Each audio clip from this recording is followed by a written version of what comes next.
अस्सलाम वालेकुम जी, मैं हुमारिया अली और आप देख रहे हैं मेरा यूट्यूब चैनल। ज़हीर और शब्बीर को कल किसी भी सूरत जमानत नहीं मिलेगी। मौजिज़ अदलिया के फैसले के बाद ज़हीर एंड कंपनी के जज साहब पर झूठे इल्ज़ामात, ऐसे इल्ज़ामात की बौछार के बंदा कहता है कि भाई अगर तुम्हारे खिलाफ फैसले आएंगे तो तुम अदलिया पर इल्ज़ाम तराशी करोगी, और जब तुम्हारे हक में फैसले आएंगे तो तुम कहोगे कि जी अदलिया की जय जयकार है, बिल्कुल सही फैसले करती है। ज़हीर और शब्बीर जी मुनज़्ज़िम जराइम पेशा गिरोह का हिस्सा हैं। अदालत की जानिब से ज़बरदस्त किस्म का फैसला सामने आता है। ज़ारा काज़मी को अगवा किया गया है। दफ़ा 364A नाकाबिले ज़मानत है, इस पर किसी सूरत ज़मानत नहीं हो सकती। ये निकाह नहीं है बल्कि अगवा है और हवस का केस है। जी ये मैं नहीं कह रही, ये अदालत का जो फैसला आया है, रिटर्न फैसला आया है, उसमें ऐसी ऐसी चीज़ें लिखी हुई हैं जिससे यकीन करें कि जो हमारे कुकड़ी गैंग है उनकी रातों की नींदें तो हराम हुई ही हुई हैं, उनका पागल होना भी बनता है। और उन्होंने जो इल्ज़ामात लगाना शुरू कर दिए हैं, अब समझ आती है कि जी रिटर्न ऑर्डर में क्या कुछ लिखा गया है। अदालत के फैसले की जो रोशनी में बहुत सारी चीज़ें जो है वो क्लियर होती हुई नजर आई हैं, जिसकी वजह से इनको जो है मोशन लग चुके हैं, इनके पेट में जो है कुरुल्ले पड़ रही हैं, इनको चुमने काट रहे हैं, तो बहुत सारी ऐसी चीज़ें हैं। अब इनको आगे आगे इनको नींद की बीमारियां भी होंगी और रात को जो है ये उठकर अपने ही मुंह पे 2-4 चपेड़े भी रसीद किया करेंगे और फिर सो जाया करेंगे। अच्छा जी, ज़हीर की अदालत में बोले झूठ जो है वो मंजर आम पर जैसे ही आते हैं तो जज साहब उनको ज़मानत देने से इनकार कर देते हैं। अब होता ये है, आप सबको पता है, सबसे पहले मैं आपको बताऊं कि ये वीडियो अपने आखिर तक ज़रूर देखनी है ताकि वो सारे पॉइंट्स क्लियर हो जाएंगे जो आपके दिमाग में, जो आप मुझे ईमेल्स करें, मैसेजेस करें और पूछ रहे हैं कि जी अब क्या होने वाला है। तो मैं आपको बताती चलूँ कि इन्होंने मौजिज़ अदलिया पर और जो जज साहब हैं उन पर जो झूठे इल्ज़ामात लगाए हैं, उसकी वजह ये सारे पॉइंट्स हैं जिसकी वजह से अब ये बहुत ज़्यादा परेशान है। अब मैं आपको बताती चलूँ कि एक बात तो कंफर्म हो चुकी है कि ज़हीर और शब्बीर को कल कोर्ट से किसी भी सूरत ज़मानत नहीं मिलेगी। उसके लिए बहुत सारी चीज़ें हैं जिसकी बिना पर जो है ये बात मैं आपको कह रही हूँ। इन दोनों पर जी दफ़ा 364A लागू हो चुकी है, लगा दी गई है, जो कि नाकाबिले ज़मानत है।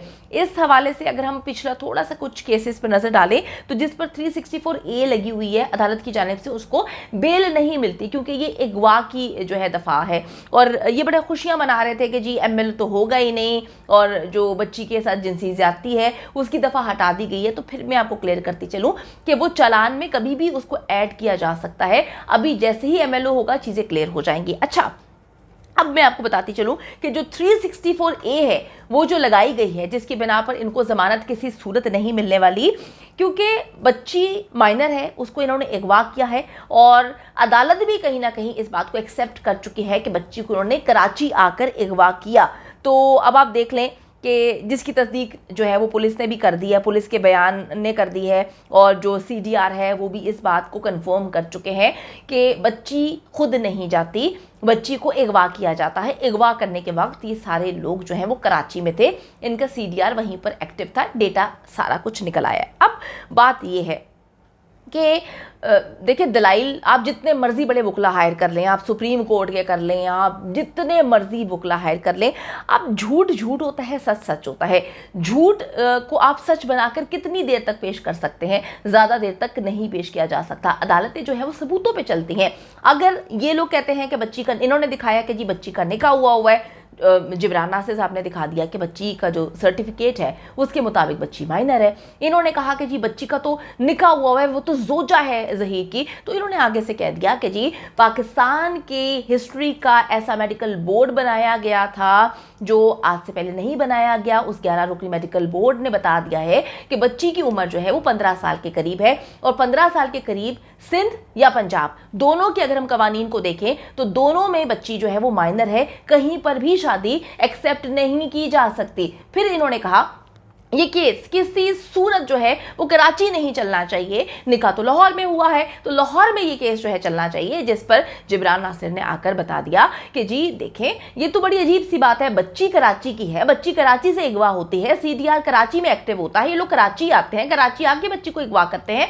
तो डेफिनेटली ये केस कराची में ही चलेगा। तो ये बहुत सारी ऐसी बातें हैं जिसको अदालत ने एक्सेप्ट किया है, जिसको अदालत ने माना है जी। बहुत बार ये भी एक्सेप्ट किया गया, बहुत बार अदालतों को गुमराह करने की कोशिश की गई है इनकी जानिब से। इन्होंने बहावलपुर में अदालत को गुमराह किया, इन्होंने मुल्तान में अदालत को गुमराह कर कर झूठ बोला, झूठी चीजें इन्होंने पेश की। इन्होंने सबसे पहले बच्ची का जो लाहौर में मॉडल टाउन कचहरी में इन्होंने 164 का बयान मजिस्ट्रेट के सामने इन्होंने रिकॉर्ड करवाया था, इन्होंने वहां पर भी गुमराह करके गलत बात पेश करके जो है वो ये फैसला लिया था, क्योंकि इन्होंने गुमराह किया था अदालत को, इन्होंने गुमराह किया था जज साहब को। तो ये गुमराह करें जज को, ये गुमराह करें अदालतों को, तो वो बिल्कुल सही है, वो कानून के मुताबिक है। लेकिन अगर कोई मौजिज़ अदलिया या अगर कोई मौजिज़ जज साहब जो है इनकी झूठी कहानियों को ना माने, इनके मुताबिक फैसले ना दें, तो उन पर ये इल्जामात की बौछार कर देते हैं, उनके फैसलों को गलत कहते हैं और उनके जो है उन पर बात करना शुरू कर देते हैं कि इन्होंने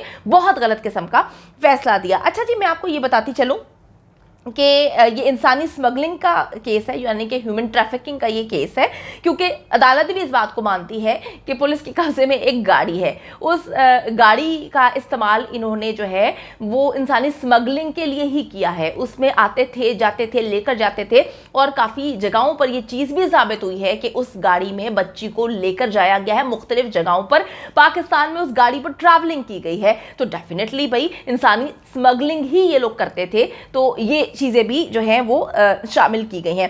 अब मैं आपको ये बताती चलूं कि कितनी अजीब सी बात है कि ये लोग बड़े ही धड़ल्ले से कह रहे हैं कि कल तो ज़मानत मिल जाएगी, ज़मानत तो मिलना जो है आसान है, ऐसे करके जो है ज़हीर और शबीर निकलेंगे और उनको तो रखा ही गैर कानूनी है। बड़ी अजीब सी बात है कि अगर उनको गैर कानूनी रखा हुआ है तो तुम लोग जो है वो फिर निकाह खां और जो गवाह है उसके लिए भी तक क्यों नहीं बोले कि उनको बेचारों को जो है उनको भी फिर बेगुनाह रखा हुआ है। यानी कि कितनी बेगैरती और बेशर्मी है इन लोगों का दिमाग का। आप लेवल चेक करें कि एक बोगस निकाह, जो बोगस निकाह का गवाह है, एक गवाह अंदर है, दूसरा गवाह ये कहते हैं कि जी उसको गैर कानूनी तौर पर पकड़ा हुआ है। जो 3.5 महीने से अंदर है उसके बारे में तो इन्होंने एक बार नहीं कही माजत, उनके बारे में तो इन्होंने ये बात नहीं बोली। जो बोगस निकाह का जो निकाह खां है वो कहता है मैंने ये निकाह पढ़वाया नहीं, उसके लिए तो रोती कुकड़ी और उसका गैंग, उसका नेटवर्क नहीं बोलता कि उनको जो है गैर कानूनी तौर पे अंदर रखा हुआ है। फिर इनको जो कि मरकजी मुल्जिमान हैं इनके बारे में बातें क्यों आती हैं कि ये गैर कानूनी जो है इनको अंदर रखा हुआ है। अच्छा, मैं आपको एक और बात बता दूं कि जब अदालत में इनकी ज़मानत के लिए जिरा होगी, जहाँ पर भी ये लोग अप्लाई करें, सुप्रीम कोर्ट में जाएँ, हाई कोर्ट में जाएँ, तो जो ट्रायल कोर्ट का फैसला लिखा गया ना, जिसके लिए इनको मोशंस लगे हुए हैं, इनके पेट दर्द कर रहे हैं, इनको जो है खाना हजम नहीं हो रहा, तो वो ट्रायल कोर्ट का रिटन ऑर्डर, वो फैसला जो है वो सामने अटैच किया जाएगा, वो रखा जाएगा कि ट्रायल कोर्ट ने किस बिना पर जो है ये फैसला लिखा, कौन कौन से सबूत है, वो सारी चीज़ें, हर एक चीज़ अटैच की जाएगी। तो ये जाएं अपनी मर्जी से सुप्रीम कोर्ट जाएं या अपनी मर्जी से हाई कोर्ट जाएं, इन्होंने जहां पे जाना है जाएं, लेकिन इनको जमानत किसी सूरत नहीं मिलेगी। अदालती ऑर्डर में जी ये वाज़े लिखा गया है कि एक मुनज़्ज़िम जराइम पेशा गिरोह है। पहले दिन से कह रहे हैं कि ये गैंग है, इनको पसंद नहीं है कि हम गैंग कहें, तो ठीक है, हम गैंग नहीं कहते, इनको बिल्कुल गैंग नहीं कहते, और इनको कहा जाएगा आज से कि ये जराइम पेशा मुनज़्ज़िम गिरोह है। ये एक ऐसा गिरोह है जिसने एक बच्ची को बरगलाया, एक बच्ची माइनर थी, उसको अगवा किया, उसका झूठा जाली बोगस निकाह करवाया, उसके बाद उस बच्ची के साथ जिनसी ताल्लुकात बनाए, उसके बाद उसको जो है वो वालिदैन के खिलाफ किया। तो डेफिनेटली भाई ये सारी चीज़ें जो हैं, ये मैं नहीं बोल रही, अदालती हुक्म, ये जो ऑर्डर है उसमें सारी चीज़ें वाजे की गई हैं। जहाँ पे इन्होंने जाना है, जिस अदालत का इन्होंने दरवाज़ा खटखटाना है, इनको चाहिए खटखटाएं, वहाँ पे जाके कहें कि हमें जो है ज़मानत दें, क्योंकि ये जो ऑर्डर आया है, ये जज साहब ने जो ऑर्डर लिखा है, इसको अटैच किया जाएगा, इसमें सबूतों पे बात हुई है, हर सबूत इसके साथ अटैच है और पता चलेगा कि इन्होंने क्या कुछ किया है। तो एंजॉय करें जी, आप भी एंजॉय करें, कुकड़ी गैंग भी एंजॉय करते हैं और हम भी बैठ के देखते हैं कि अब होने क्या वाला है। इंशाल्लाह ताला हक और सच की फतह होगी। उम्मीद करती हूँ कि वीडियो पसंद आई है। कमेंट सेक्शन में जाके जल्दी से अपनी राय का इजहार करें, वीडियो को ज़्यादा से ज़्यादा शेयर करें, मेरे चैनल को सब्सक्राइब करें। और पाकिस्तान एक खूबसूरत मुल्क है, उस खूबसूरत मुल्क के हवाले से मैंने एक चैनल बनाया है, उसको पिन कर दिया है, लिव लाइक मारिया, जल्दी से जाके उसको भी सब्सक्राइब कर लें।